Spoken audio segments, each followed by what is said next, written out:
Hello. I'm Dustin Rhodes, a sophomore at Hightower High School in Fort Bend ISD, and I'm here to inform you the consequences of the policies presented today.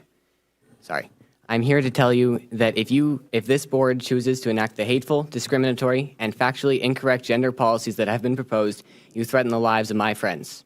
If the precedent is set today that our schools are not safe for gender non-conforming students, then there will be blood on your hands.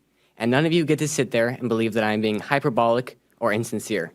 I'm the founder of a safe space for queer students at my school, and I have witnessed firsthand what happens when you declare my peers are invalid simply because of how they were born. If you decide today to mandate hatred in our schools, then you strip the struggling students of the little comfort they may find in the system. You destroy any safety they may be clinging to at home. If you pass these policies, you will spill the blood of my friends. Do not think that there is anything ambiguous about that. That is all. I'm Naina Ahuja, and I'm a high schooler. Within the Parents' Rights and Responsibilities policy, the board believes, quote, a parent's role in guiding the beliefs and protecting the health and well-being of their children is paramount. It's insanely ironic the policy advocates for protecting the health of children when it does the exact opposite. Proponents of the policy may cite the suicide rates among trans students as a reason for parents to get involved, but it's important to investigate why these suicides occur in the first place. It's because of the persecution and prejudice they face, which this policy champions. Not teaching about gender fluidity or not introducing students to the idea doesn't make it go away. This is the equivalent of telling your students their identity isn't normal. In 2024, NPR found these anti-trans laws caused suicide rates to increase by over 72%. It's hypocritical to pretend to care about students' mental health when the leading cause of depression is their identity being limited to the spaces of consent.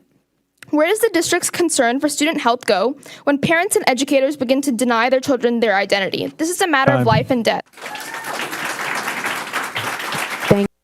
Hello, board. My name is Jared Burton, and I'm a student from KDISD, which pioneered the gender fluidity policy. I've lived under this policy for half of my high school career, and I will tell you shortly, I know many closeted students, and they don't hide being queer from their families for fun. If their parents ever found out, they could face abuse, be kicked out of home, or worse.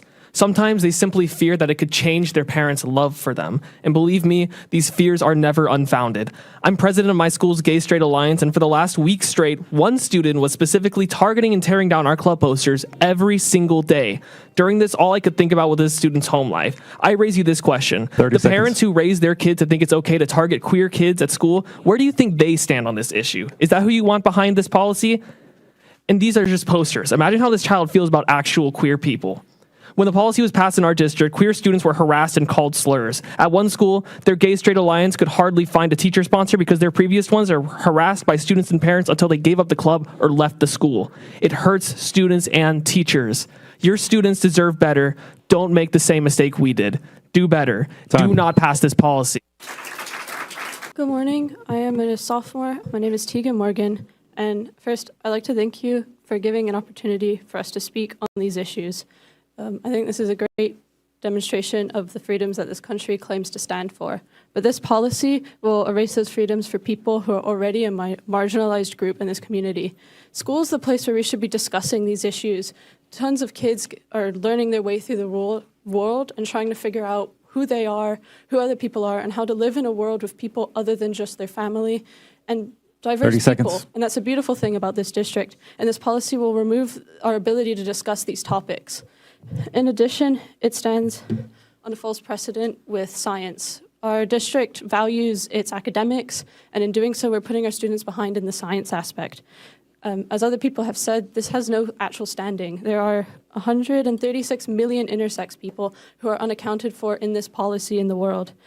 And unfortunately, not all kids are fortunate enough to have parents who unconditionally love them.